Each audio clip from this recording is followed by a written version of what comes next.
and become the, and so Senshu went north, and that's the northern Zen Buddhism, and Huineng went south, becomes southern Zen Buddhism. And Wu Zetian Empress really admires Senshu. And Huineng returned to Guangdong or Lingnan area, which was his homeland, and he gained the path, and that's called the Southern Zen. And then next, it was divided into 5 schools. Zen Buddhism is one flower with 5 petals.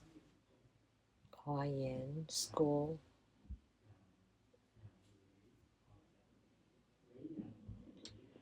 Weiyang school, Chaodong school, Lingji school,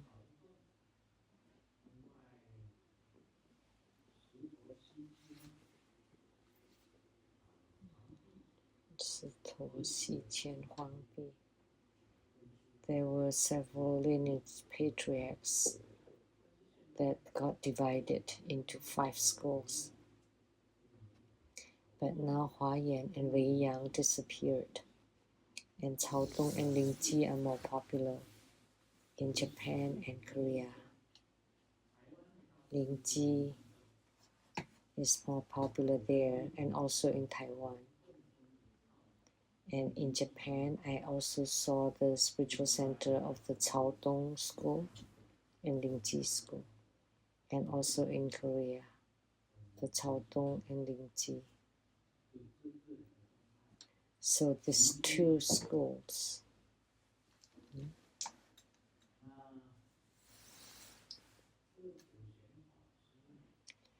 And the Venerable Guoxian from Hong Kong, who helped me shave my head, belonged to the Lingji school.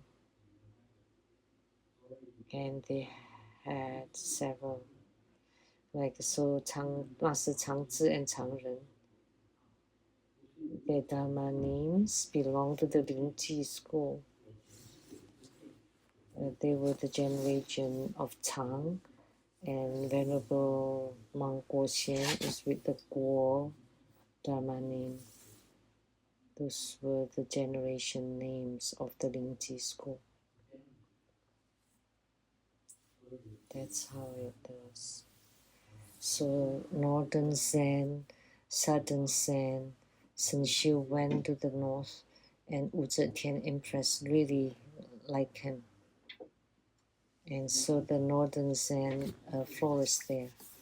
And the Southern Zen was Huineng's, who started it, and then one became 5. So one talked about existence and one talked about emptiness. But emptiness is the same as existence, and existence is the same as emptiness. They're not separate and indistinguishable. So they're the same. Form is emptiness, emptiness is form. And form is no different from emptiness. So you don't think of either. It doesn't matter whether it's form or existence or emptiness, and that's when you don't think of both, then that's entering the Dharma gate of non-duality. So the question asked from Nianhua Yi from Canada, there is no need to cross the gulf because there is no gulf. There is no need to cross, and you don't need to extend your leg how wide to cross. There's also no entrance. Just follow your eternity to benefit sentient beings, and that would be good enough. Doesn't matter. You don't need to worry what is existence and what is emptiness, and this is called Dharma gate of non-duality. So give the microphone. You have a question? Or you just want to say it louder?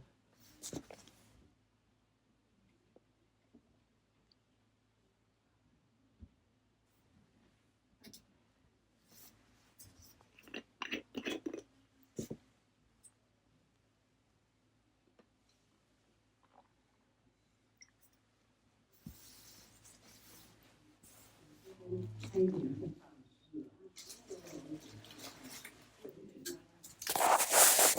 want me to explain what is a well gone?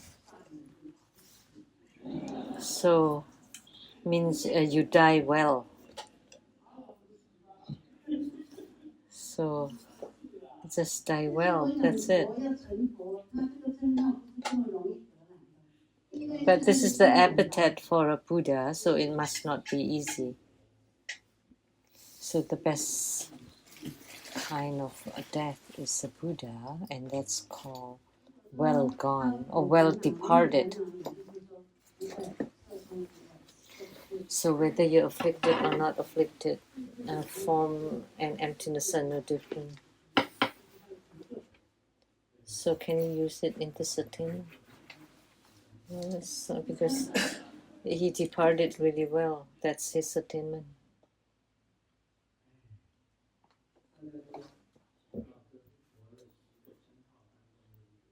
One of the 10 epithets for the Buddha, the well departed.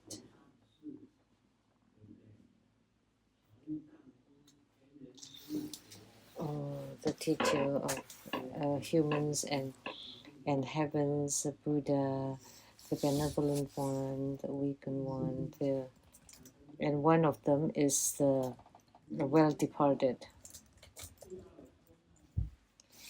And it's one that's very clear because once you are enlightened to the emptiness, then you're about to die. That's a good kind of death. I've thought of this before. What is the well departed? Because, or Sugata, because of the 10 epithets, this Sugata or the well departed is difficult to explain. Why is the Buddha called well departed? Because you die really well. You have no regrets because you have realized emptiness. Like Sun Wukong, the Monkey King.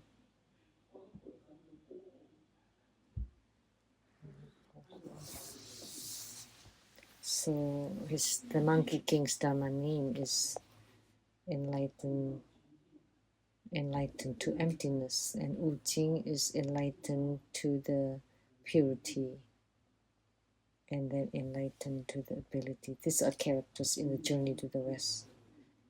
Sun Wukong, why was he called Wukong? That's well departed. So if you're enlightened to emptiness, then that's called well departed or Sugata. So die well. And when we say Sanjai, which is like well, excellent.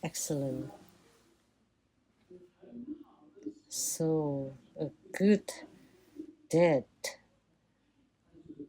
a good death, or well departed, that's called enlightenment to emptiness. Enlightened to the principle of emptiness.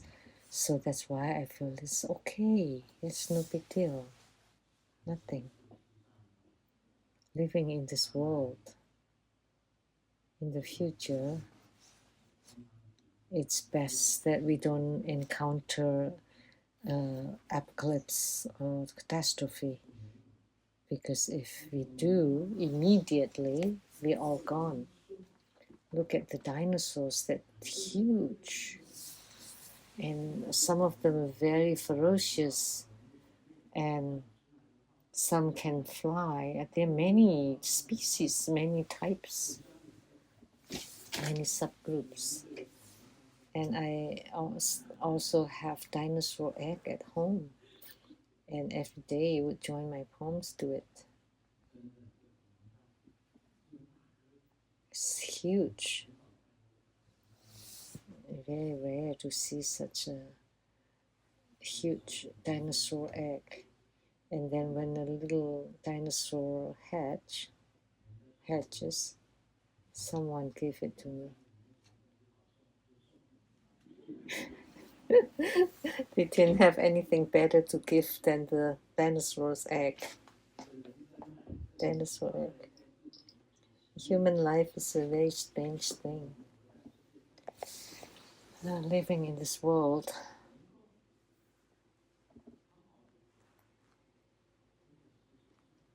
if we can live a good life, that would be called well.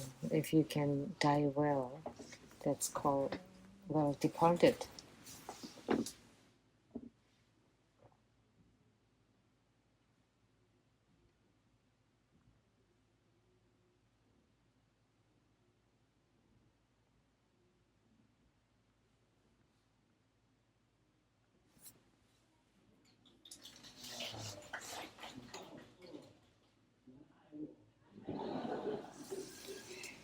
What are you asking me to do?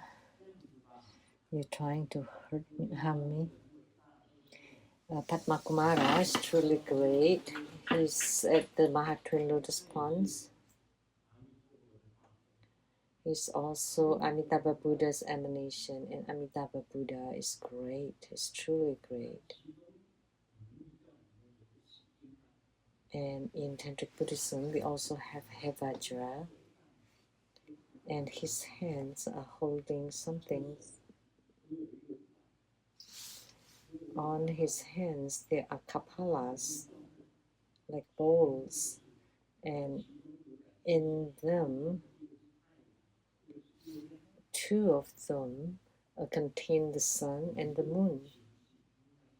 So we can ask Hevajra to help out.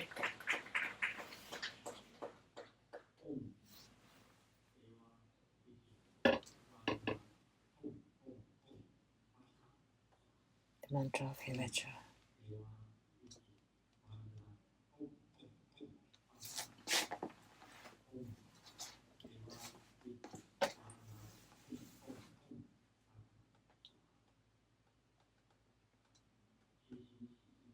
We pray to Hevajra that the sun that you hold in your hand, please move the sun just a little bit away from the earth. If it's too much, we'll die from cold, but if it's too close, we'll die from heat. So just at the right distance, just slightly away from the earth, so we have normal temperature again. We pray to Hevajra, Heruka, by your great power, may Hevajra help us accomplish all good work.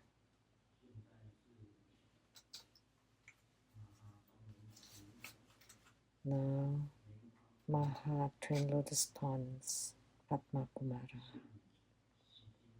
pray to Hevajra. We pray so that the sun and the distance between the sun and the earth can be maintained at the optimal distance, so that the temperature decreases just a little bit, not too cold but not too hot, so that it's just right.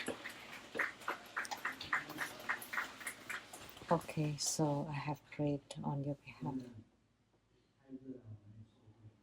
Really, if it's too hot, we can't stand it. That's how hells are. Let me tell you. What are the hells? 8 hot hells and 8 cold hells. Those are the 16 major hells.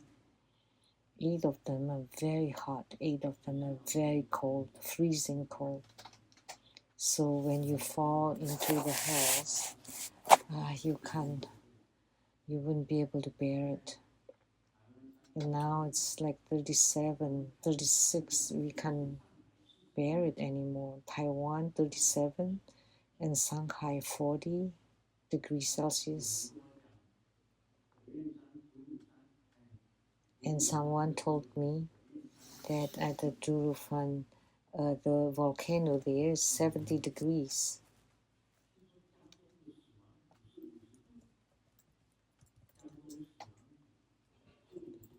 And I heard that the Death Valley in California is 50 degrees. So you heard it. I prayed already. So, Hey Vajra, please don't embarrass me, okay? Don't let me be embarrassed if it's getting harder tomorrow. What?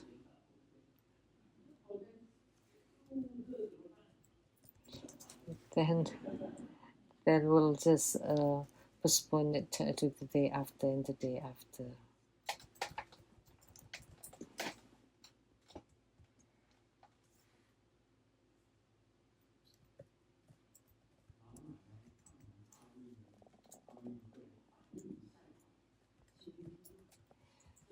When the old ladies saw the 100-meter run, it was very stressful, and then they were holding a gun and was trying to target. Yeah. I'm sorry, I totally missed that. Do you know what time we shouldn't talk about jokes? It's 1 p.m. Because this is also Chinese pun. Because at 1 it's not funny at all, which means it's not funny at all. It's a Chinese pun.